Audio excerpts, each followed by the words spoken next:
और चोरी की बात करूं तो चोरी ने तो सारे रिकॉर्ड ही तोड़ दिए। 120 घटनाएं पूरे राजस्थान में रोज हो रही हैं चोरी की, 120। ये अच्छी तमाशा है साहब ये आपकी सरकार का।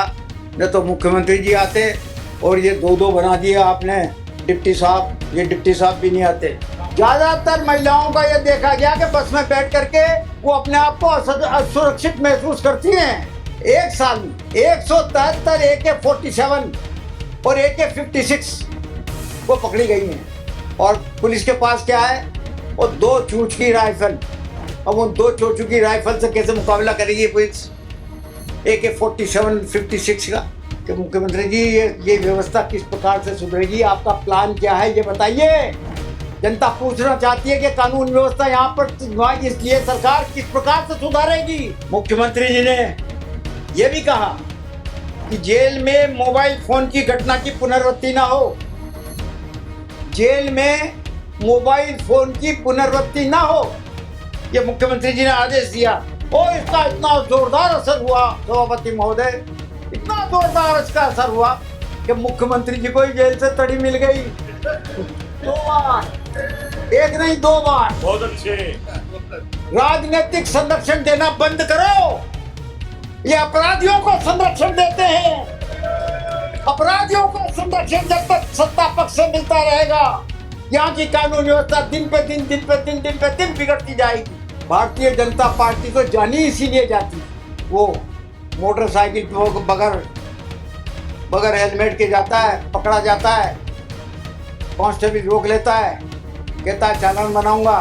उनका ठहर जा, ले तेरे बाप से बात कर, ले तेरे बाप से बात कर। आप जोड़ी साहब को समझा दो। नहीं उनको समझाओ पहले। पिछले हत्या के 1859 मामले दर्ज हुए, यानी कि हर महीने 150 व्यक्तियों की हत्या हो रही है। अपहरण के 11,321 मामले दर्ज हुए, यानी कि एक साल में और एक साल में 124 डकैतियां बढ़ गई, यानी हर महीने 10 डकैतियां बढ़ रही हैं। ये तो क्राइम का हाल है। और चोरी की बात करूं तो चोरी ने तो सारे रिकॉर्ड ही तोड़ दिए। 120 घटनाएं पूरे राजस्थान में रोज हो रही हैं चोरी की, 120 प्रतिदिन। और प्रतिदिन 20 नौनिहाल बच्चों को फरोती मांगने के चक्कर में उनको अपहरण कर लिया जाता है, रोज 20। ये अच्छी तमाशा है साहब ये आपकी सरकार का। न तो मुख्यमंत्री जी आते और ये दो दो बना दिया आपने डिप्टी साहब, ये डिप्टी साहब भी नहीं आते। वित्त मंत्री जी ने कभी कभी निगाह इधर भी इनायत कर दिया करो। नहीं, आप तो आप ही हो, आप उनकी जगह नहीं ले पाओगे। आप तो मेरी तरफ ही रहना तो साहब। न वो क्वालिटीज है आप में, न वो क्वालिटीज है आप में जो मैडम डिप्टी चीफ में है। आप तो इधर ही न वो क्वालिटी है जो कि मैडम ये प्रेमचंद जी बैरवा साहब में है, इसलिए आप वहीं जमे रहो।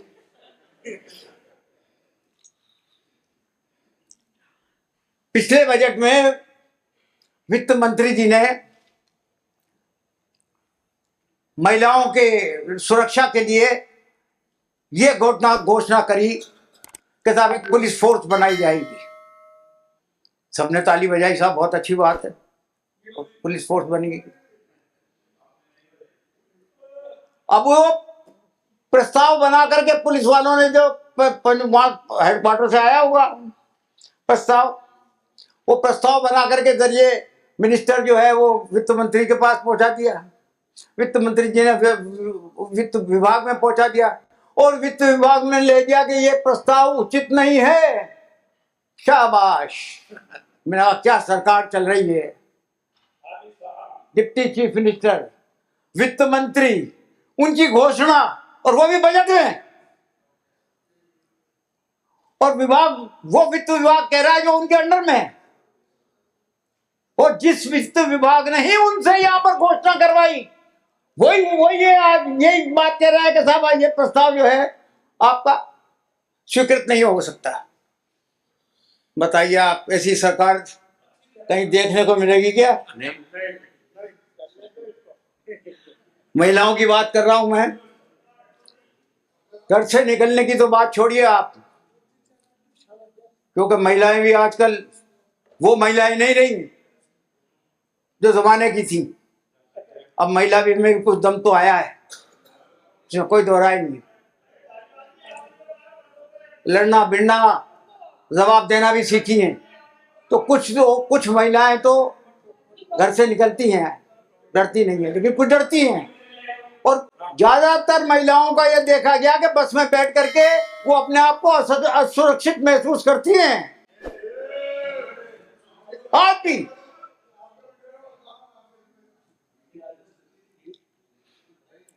राज्य सरकार ने स्वयं स्वीकार किया है कि 700 केसेस के सैंपल डीएनए जांच के लिए आते हैं।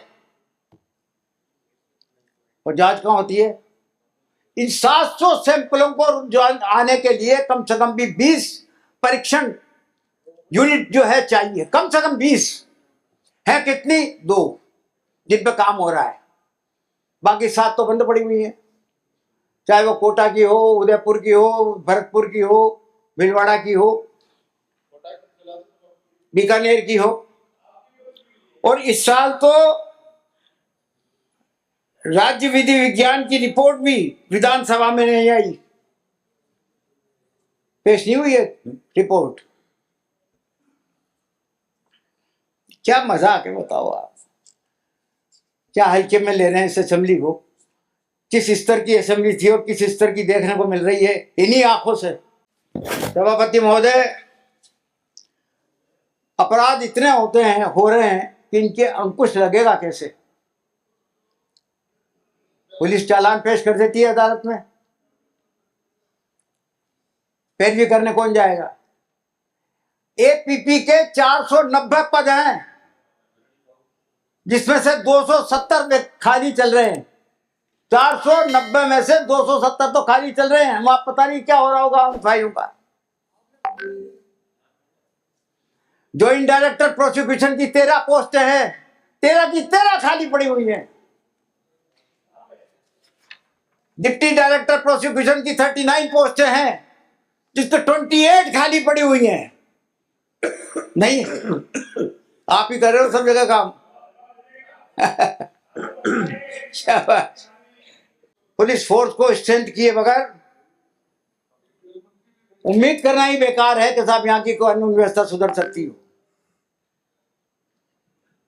पिछले साल के बजट में 5,500 पद क्रिएट करने के लिए घोषणा की गई थी, और इस साल के बजट में 3,500 नए पद क्रिएट करने की घोषणा की गई थी।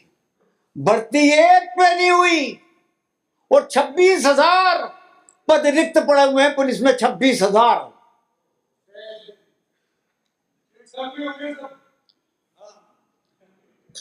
आपका नंबर ले लेते हैं पुलिस में भर्ती में।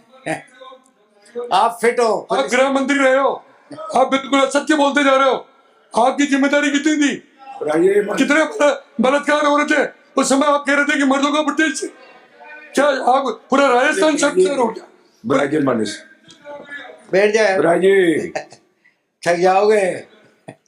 तो बनाओ इनको। अवैध हथियारों की तस्करी, आप भी डिस्टर्ब कर रहे हो उनको। 173 एक साल में 173 AK-47 और AK-56 वो पकड़ी गई हैं। मतलब विदेशों से राजस्थान में आ रही हैं। और पुलिस के पास क्या है? वो 2 चूच की राइफल। अब उन 2 चोचू की राइफल से कैसे मुकाबला करेगी पुलिस AK-47 56 का? बीच में ना बोले। बजरी माफियाओं ने कुचल के रख दिया। अभी वो भी कह रहे थे, अपने नागौर से आने वाले साहब, पुलिस वालों को कुचल के रख दिया। एक्साइज एक्ट अवैध शराब के कारोबार में 2022 की तुलना में 22% बढ़ा है। 22% बढ़ोतरी हुई है अवैध शराब का मामले में।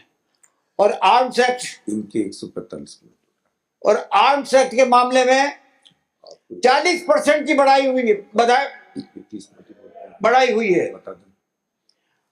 मादक पदार्थों की तस्करी के मामले में एनडीपीएस एक्ट के तहत 2022 की तुलना में 24 में 40% की वृद्धि हुई है। 40% की वृद्धि। साइबर क्राइम का मामला ले, बहुत गंभीर मामला बन गया आजकल। इस टेक्नोलॉजी के युग में जो है अपराधी नई नई तरकीबें सीख के आते हैं और इनकी ऐसी तरकीबों से न तो ये आईपीएस बचते हैं, न आईएएस बचते हैं और न जज बच पाते हैं। सारे इनकी गिरफ्त में आते हैं। भरतपुर रेंज में तो इस मामले में जामतोड़ा से भी आगे निकल गया। वो जामतोड़ा का एक वेब सीरीज आता है, उसमें बच्चे उसको देख करके मोबाइल से जो है लूट करना सीख जाते हैं। इन पर प्रभावी नियंत्रण जब भी हो सकता है जबकि आईटी के प्रोफेशनल्स की सेवा ली जाए। आईटी के प्रोफेशनल्स की सेवा वांछनीय है। अगर आप आईटी के प्रोफेशनल्स की सेवा लेते हैं तो निश्चित तौर पर ये बेचारे थानेदार, ये हेड कांस्टेबल, ये एएसआई वगैरह इस मामले में नहीं समझ पाएंगे। ये कंप्यूटर चलाने नहीं जानते। साइबर साइबर उसकी तो बात ही छोड़िए। वो क्लिक साहब, आप अपने भाषण में कह रहे थे, मैं सुन रहा था कि साहब वो क्वार्टर एक भी नहीं है पुलिस वालों के लिए। अब ये हाल सुन लो आप इनकी। प्रशासनिक भवनों के निर्माण के लिए 15 करोड़ रुपए दिए, एक पैसा उस पर खर्च नहीं किया। आवासीय भवनों के निर्माण के लिए 144 करोड़ रुपए दिए गए, सिर्फ 40 करोड़ रुपया खर्च हुआ। प्रशासनिक भवनों की मरम्मत के लिए 35 करोड़ रुपया दिया गया, सिर्फ 1.25 करोड़ रुपया खर्च किया गया। और आवासीय भवनों की मरम्मत में 35 करोड़ रुपए दिए, जिसमें से सिर्फ 68 लाख रुपया खर्च किया गया है। ये हाल है उन लोगों का। अगर वो सुविधाएं उनको नहीं दोगे तो किस तरीके से वो काम कर पाएंगे। थानों में कंप्यूटर तो लगा दिए, लेकिन ठेके पर काम चल रहा सब। न तो थानेदार जी जानते हैं और न कोई उनके नीचे का कोई और जानता है। अब एक आप राजस्थान पत्रिका में डीजीपी साहब का एक स्टेटमेंट मैंने पढ़ा, जिसमें उन्होंने कहा कि दूसरे राज्यों से आते हैं बदमाश और वारदात करके चले जाते हैं, और कई बदमाश तो यहां टिके रहते हैं दूसरे राज्यों के। तो भाई यहां की पुलिस क्या कर रही है? इसका मतलब ये हुआ कि यहां के जो बदमाश हैं उन पर तो ध्यान ही नहीं जाता, ध्यान सारा उधर ही जा रहा है। मैं आपका ध्यान दिलाऊं, वो उसमें करेक्शन राजस्थान पत्रिका ने दूसरे दिन करेक्शन निकाल दिया था। किनको? डीजी साहब को निकाल दिया था अपने अखबार में कि मेरी गलत खबर थी। मैं मुख्यमंत्री जी से पूछना चाहता हूं कि मुख्यमंत्री जी ये व्यवस्था किस प्रकार से सुधरेगी? आपका प्लान क्या है ये बताइए। जनता पूछना चाहती है कि कानून व्यवस्था यहाँ पर इसलिए सरकार किस प्रकार से सुधारेगी, करना क्या चाहती है, नियत क्या है। 10 अक्टूबर 24 को मुख्यमंत्री जी ने एक बैठक ली और हिदायत दी इसमें कि अपराधियों, या तो तुम अपराध करना छोड़ दो और या ये राजस्थान छोड़ दो। और हुआ उसके बिल्कुल ही उल्टा। अपराधी तो गए नहीं, अलबत्ता दूसरे राज्यों के अपराधी और यहां आकर के वारदात को अंजाम देते रहे और बढ़ गया। मुख्यमंत्री जी ने यह भी कहा कि जेल में मोबाइल फोन की घटना की पुनरावृत्ति ना हो। जेल में मोबाइल फोन की पुनरावृत्ति ना हो, यह मुख्यमंत्री जी ने आदेश दिया। ओ इसका इतना जोरदार असर हुआ सभापति महोदय, इतना जोरदार इसका असर हुआ कि मुख्यमंत्री जी को ही जेल से तड़ी मिल गई 2 बार, एक नहीं 2 बार। बहुत अच्छे। आप घंटी बजाओगे उससे तो बेहतर यही है कि मैं अपने आप को समझ जाऊं। अंत में मैं आपसे यही कहना चाहता हूं कि बहुत गंभीर बात है। पूरे राजस्थान में दहशतगर्दी का माहौल है, पूरे राजस्थान में। हर व्यक्ति ये कहता है, इस प्रदेश का हर एक नागरिक कहता है कि बहन बेटियां सुरक्षित नहीं है, बच्चे सुरक्षित नहीं हैं, हम सुरक्षित नहीं हैं। ये भय कैसे निकलेगा उनके मन में से?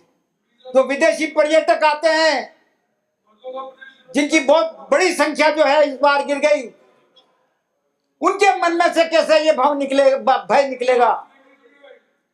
इस बात को बहुत गंभीरता से लेना चाहिए। और पुलिस का इकबाल किस प्रकार से कायम ले सकता है?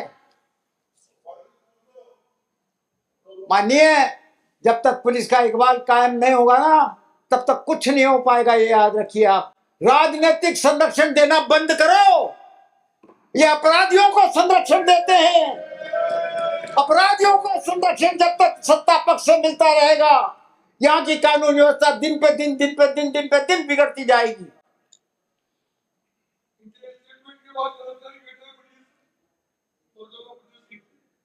भारतीय जनता पार्टी तो जानी इसीलिए जाती है।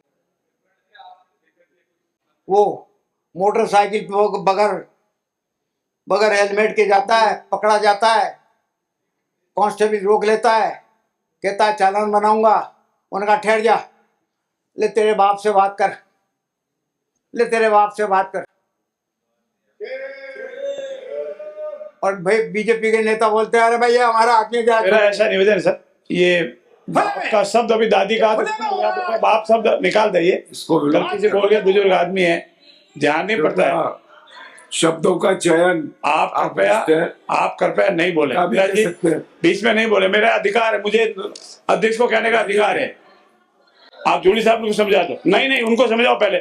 बराजा साहब, वो ठीक है, अपने ये उच्च के बात। तो सभापति महोदय, मैं ये समझता हूँ आप ध्यान रखोगे मेरी बात का।